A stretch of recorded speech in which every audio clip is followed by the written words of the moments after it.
The S&P 500, the NASDAQ 100, what action on the day. Now, although you were green, you had some very interesting things that were said during market hours. And I'm going to tell you right now, I think there's a very big concern out there because Jerome Powell gave one of the worst, this is one of the worst speeches I've ever heard from the Fed. I mean, it was terrible, and it painted a very cloudy picture. Now, we also had Donald Trump saying that there was very big news coming out, and I am assuming this was the news. So if you don't know, the Trump administration rescinded the Biden-era AI chip export curbs.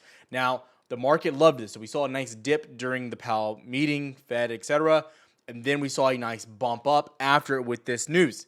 This is where things get tricky. This is where I think I don't want to play devil's advocate, but this could be bad as well.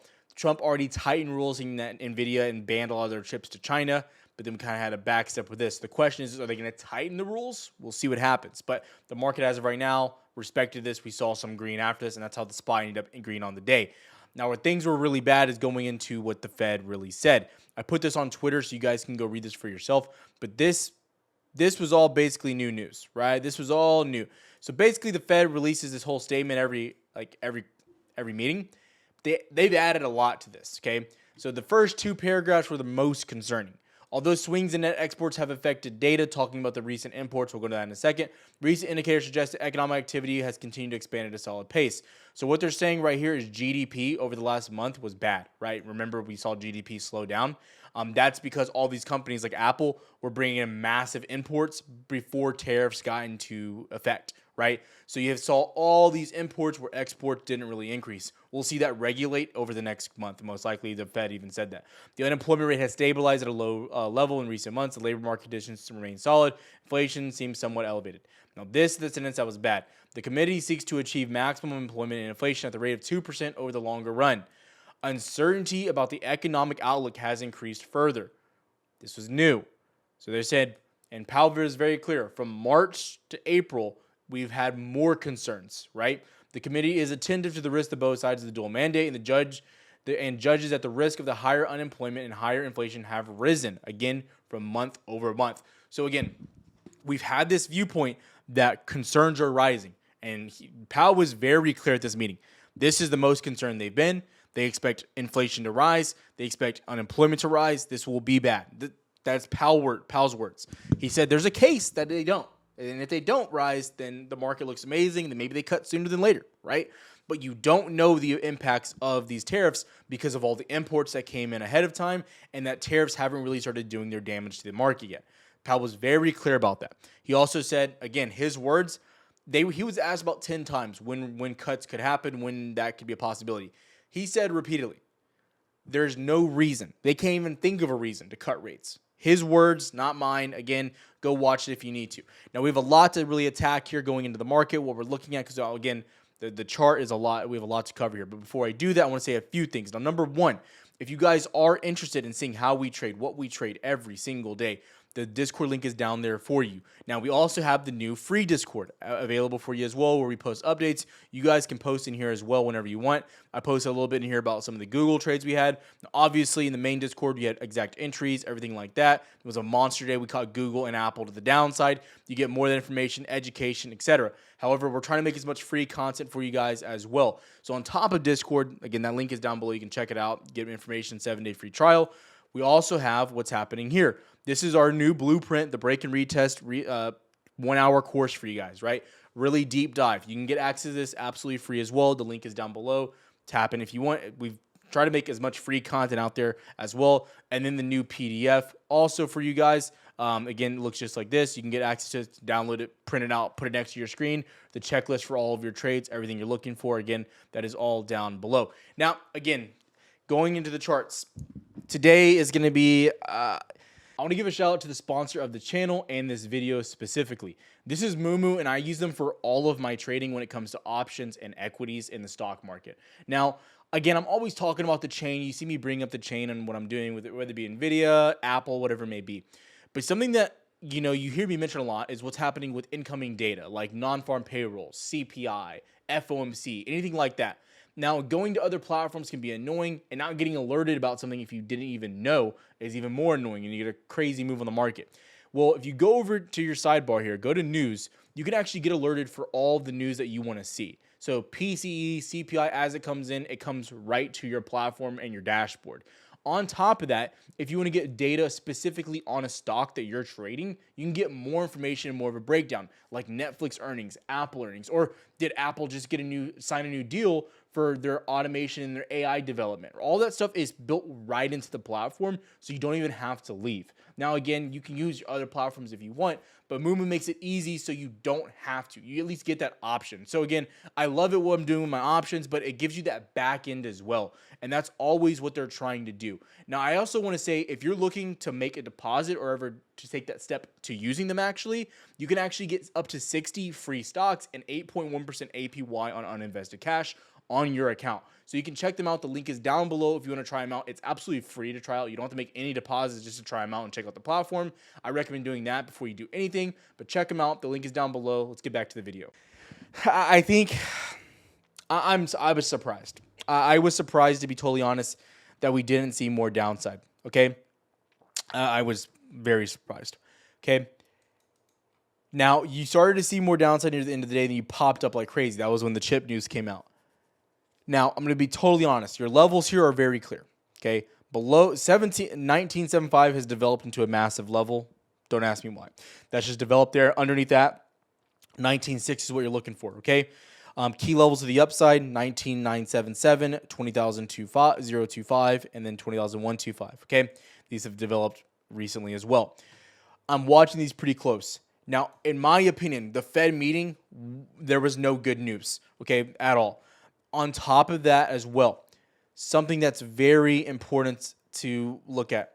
Trump said this: there's no potential for pulling back tariffs on China.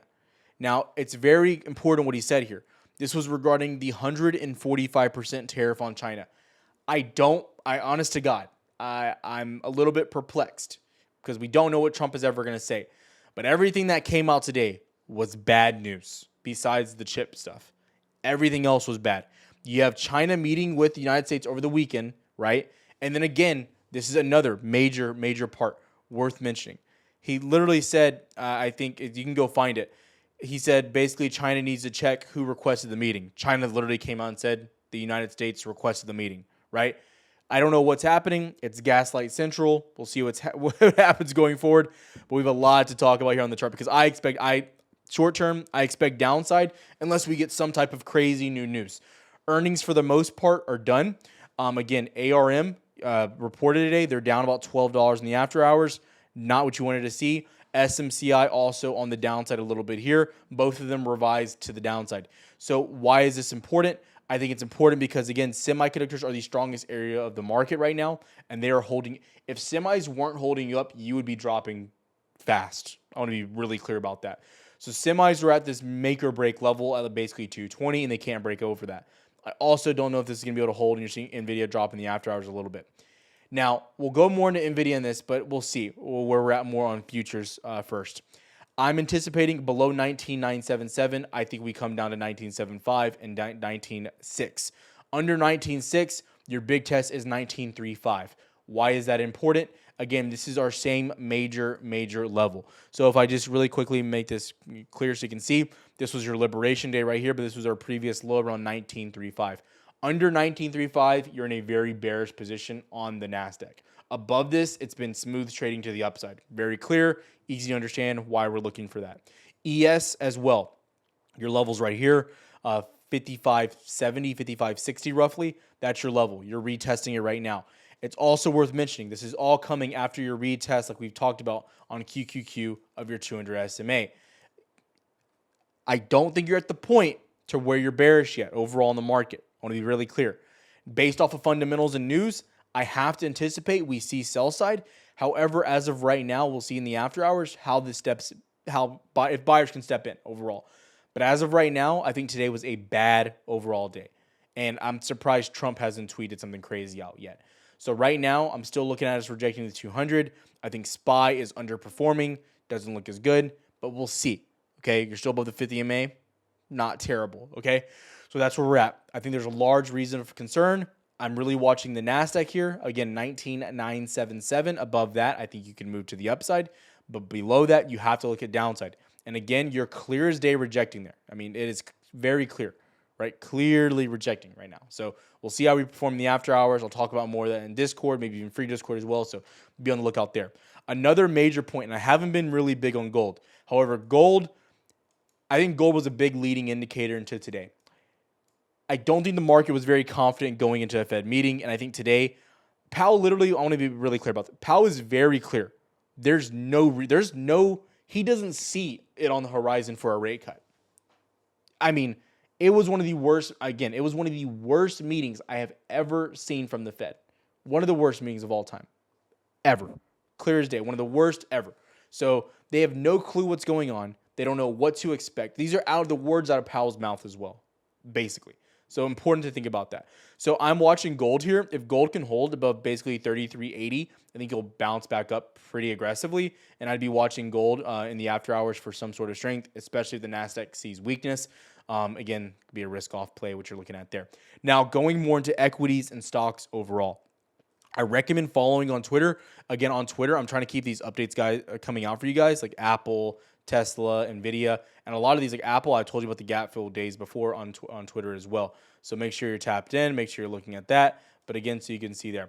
So going into equities, again, let's start with how we look at the market, right? What's the number one thing that we look at in the market? We have to derive our trade plan and what we expect going forward. Now, what does that mean? Let's break that down just a little bit more here. Let me pull this up for you so you guys can see. And again, I'm going to be doing this more. I know you guys might not like, you guys might love it, right? A lot of this stuff too you can find on my second YouTube channel, Tyler Wilson OD. But again, you guys can see exactly what we're looking for, why we're looking for it, and kind of everything kind of like behind the scenes in my brain, right? What's taking place there, right? So everything that we do derives from what we're doing with our trade plan. Our trade plan is all about futures. Futures are everything that we care about with our trade plan. It's the most important thing, right? What are futures doing? What do we expect to happen moving forward?